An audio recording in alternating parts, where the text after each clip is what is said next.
is the GOAT? That is a phrase that I've been hearing since I first started One Piece. People saying that he's a master storyteller, a master crafter of worlds, characters, story.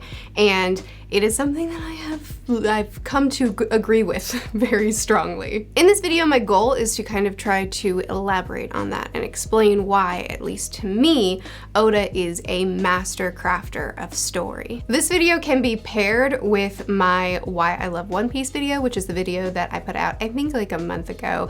It was spoiler-free, talking about why the series has taken over my life, why it means so much to me. And this is going to now be the spoiler version of it, where I'm going to try to break down why Oda is the GOAT. And I'm going to try to do it in a condensed period of time, so we're just going to jump right into it with the world. In this story, we island hop. We go from island to island on Luffy's quest to become the Pirate King, but each island is very, very significant on its own. Each island has its own culture, beliefs, hierarchies, social structures. Each island is its self-contained world, that when you enter a new island, you're stepping through a doorway.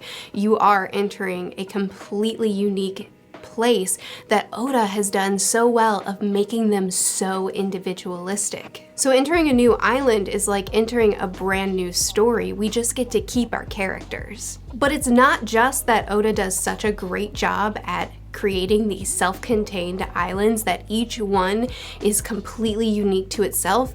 It's that they're also still all interconnected. It would be one thing to create a dozen really cool, unique islands, but the fact that they're all able to be connected in these small ways that add up to huge things, not just because they're all part of one map, because they're all part of the Grand Line or the ocean, not just because the log pose connects them so that you can try to navigate your way through them, not because there's some sort of order, but because there's relationship between the islands in the characters. Fishman Island's history is hinted at long before we get there. We are introduced to Arlong, a fishman, and get an entire arc dedicated to him and to what he's doing. We get we get blatantly told that Jinbei is the one that gave Arlong that power, though we don't know what it means that early on in the story. And then once we get there, we get its own rich culture, ecosystem, history, belief system within Fishman Island. But that also, in learning more about Fishman Island,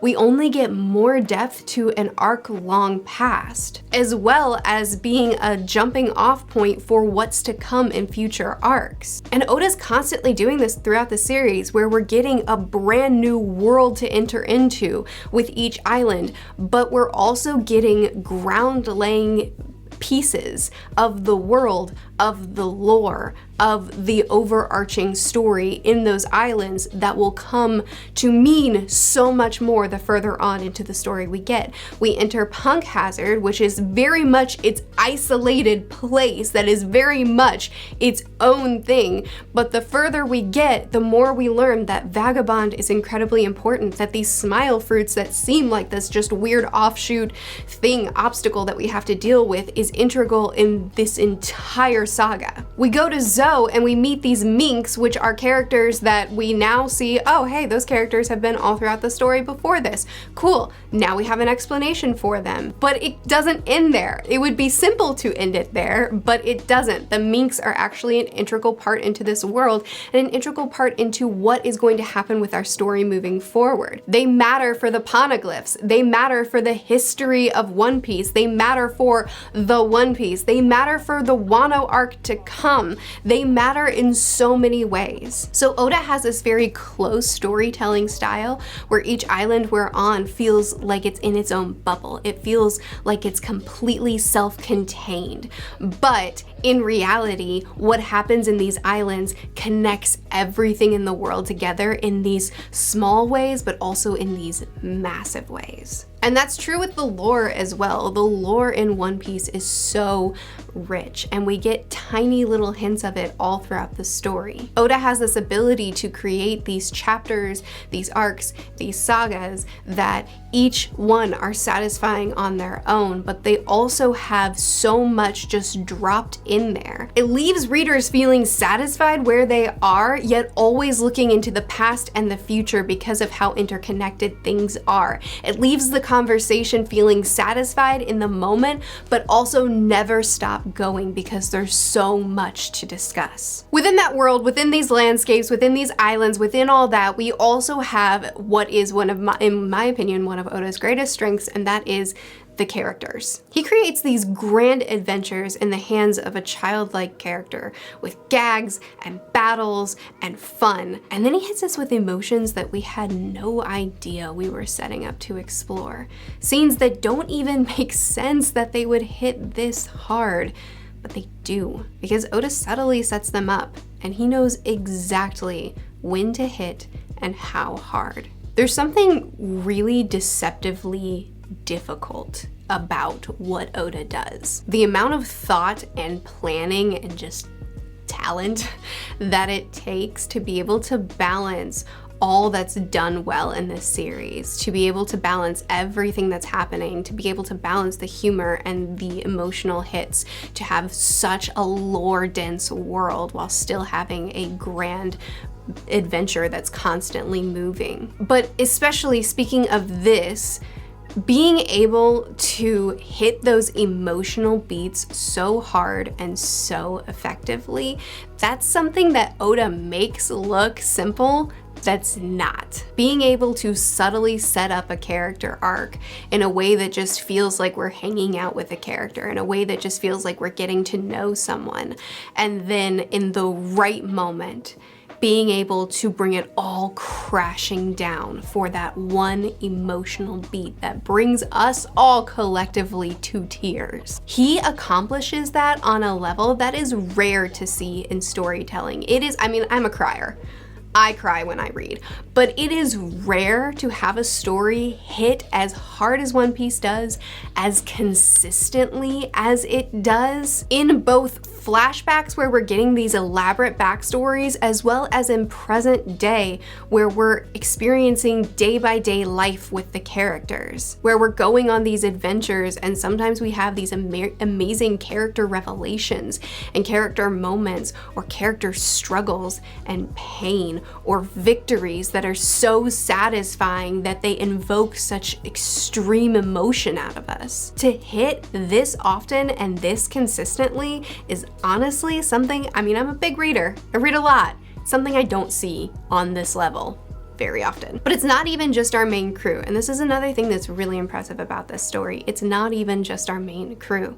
We are in each island, because each island feels so self-contained. In each island, we're introduced to a whole new cast of characters, a whole new villain in most arcs. For many, many, many side characters in this story, we could have spin-off series for them on their own because they are so well fleshed out already, which is what makes the arcs hit so hard a lot of times, because it's not just our main crew and their journey and what they're doing, but in addition to our crew's arc and our crew's journey and our crew's goals, we're also getting these mini arcs and journeys and goals of characters within the island. So we're getting the satisfaction of seeing our crew progress and seeing our crew accomplish their dreams and seeing our crew grow as individuals and as a family, but we're also getting that within the arc for the people that stay, for the people that get left behind. We're getting incredibly satisfying character arcs, theme arcs, goal arcs that are coming full circle, that are coming around in this self-contained story. So we have the overarching thing that's happening with our crew, island by island. We're getting to see them progress and get closer to their goals, but we're also seeing the individual characters getting that in a more micro level on their individual island before we leave them. It leaves us feeling so satisfied because we're getting to see these massive, huge accomplishments for characters that will be left that will be left behind for now, as well as seeing our crew get closer and closer to their big accomplishments. It's wild. It's crazy. There's so much that's happening all in one. It's wild. Speaking of the characters, Oda's villains, I think, are excellent. Not just because they're terrible. Oh my goodness, I hate Doflamingo. Not just because they are really sometimes they're not great.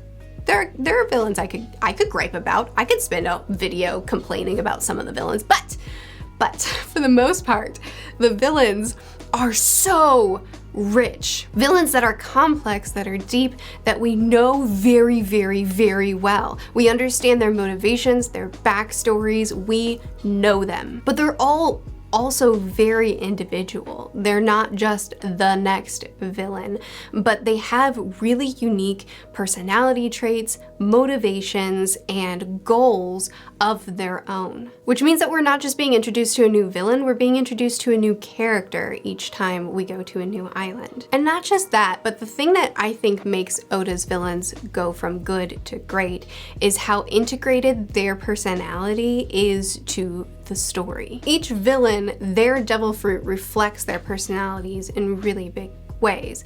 Crocodile, who lives in the desert, who's taking over a desert kingdom and who is sucking people dry, sucking this kingdom dry. His devil fruit is a Logia type that allows him to become and manipulate sand.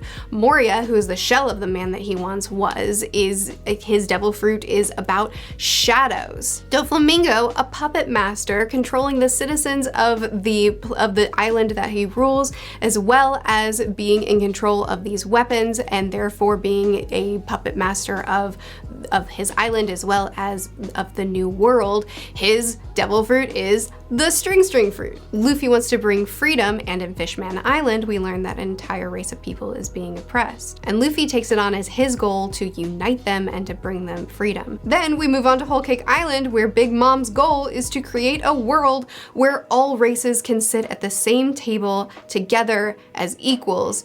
Yet she tries to obtain that goal through fear and threatening, through control and power. Nami is oppressed and her people's freedoms are stolen by the Arlong pirates, and they must be taken down. But the Arlong pirates were working out of a cycle where they were being oppressed as fishmen. A lot of times these villains, they have these goals that reflect and are parallel to, and sometimes are even very, very similar to Luffy's goals, but they're going about it in such opposing ways to him. So a lot of times what Luffy is going for and what he's working toward and what he's learning along the way reflects directly in the villain. Actually, the villains, it's not just in their devil fruit that reflects their personalities, but the villains also reflect the themes, reflect Luffy, reflect the island, but I'm gonna get to that in a minute, so pause on the villains and let's talk about the themes. It's no secret that I love the way Oda explores themes. I am very much a themes reader. I love when the author has something that he wants to say within the story and he works it into the story and into the characters. And oh my goodness, Oda does it so well. There are overarching themes of the story itself. Family, freedom, choosing your own path, and there's quite a few for the overarching theme, but also each individual island gets to explore its own themes as well. And we're going to talk about that more, but just speaking of how Oda handles it, I love his handling of themes because he does it in such a nuanced way. He doesn't just say, this is what I want to tell you, so I'm going to tell you through the story. Instead, he just wants to have a really deep examination of things. So he'll take a theme and then he'll explore it from a lot of different angles through a lot of different characters. He'll take one idea, we'll talk about Whole Cake Island. He'll take one idea like that of family and of unhealthy families, of abusive parents, and he'll explore it from a bunch of different angles. We have it from the perspective of Sanji, we have it from the perspective of Pudding, from Katakuri, I would argue,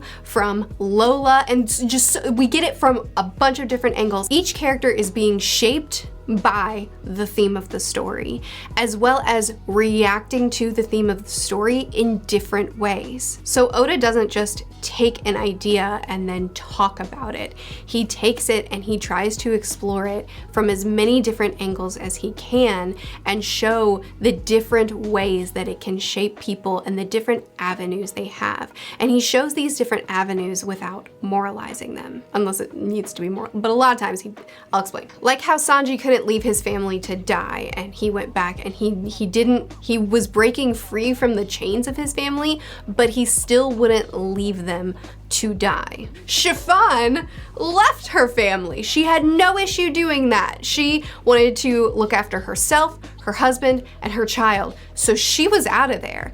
And these two characters had a very similar situation and responded to that situation in complete opposing ways. And that was fine. Neither one was right, neither one was wrong. They were both just making a choice based off of what felt right to them. And I can pull from a bunch of different islands and give you a dozen different scenarios where this exact same thing happens, where two characters in incredibly similar situations make very different choices, and that's that. Neither one is posed as correct. Neither one is posed as better than the last. They're just the choices that are made. And to me, that really shows in his story that there's nuance to life. There's nuance to individual situations, and there's nuance to what the right choice for those individual situations are, even if they look really similar. So we have these themes that he explores and that he does moralize certain things. The villains are bad, right? It's not like there are these hard lines in the story. There are definitely things that are bad. However, in these smaller ways, he takes these themes that he's exploring and he explores them with such nuance. He explores them so thoroughly and he provides so much room for characters to make the right choices for them and to show that there are a lot of different angles and a lot of different avenues in life that can be correct. There's two nicknames I see for Oda. There's Gota and there's Gota. They sound exactly the same, but they're spelled very differently and they hold different meanings, at least for me. I do think that Oda is one of the greatest writers of all time. I don't think that he is Gota. He's flawed.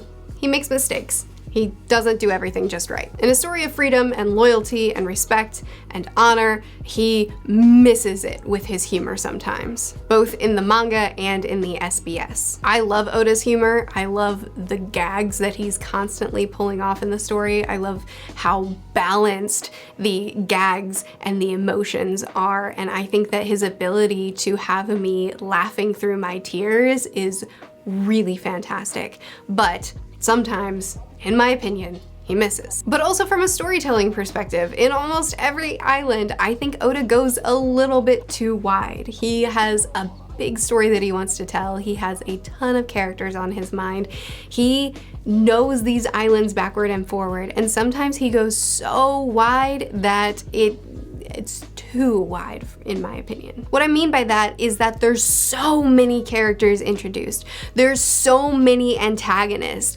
on page for our characters to face off against. There's so much going on that it feels like sometimes characters are built up, characters or themes or ideas are built up to be more than they end up being. Antagonists are introduced and eventually and end up being just completely useless, and why were they even here? Characters get built up as if they're gonna play this massive, amazing role in the story, and they end up being kind of a minor role. Themes or ideas are introduced that look like they're going to come full circle, and they end up not. I love that Oda is such an elaborate storyteller.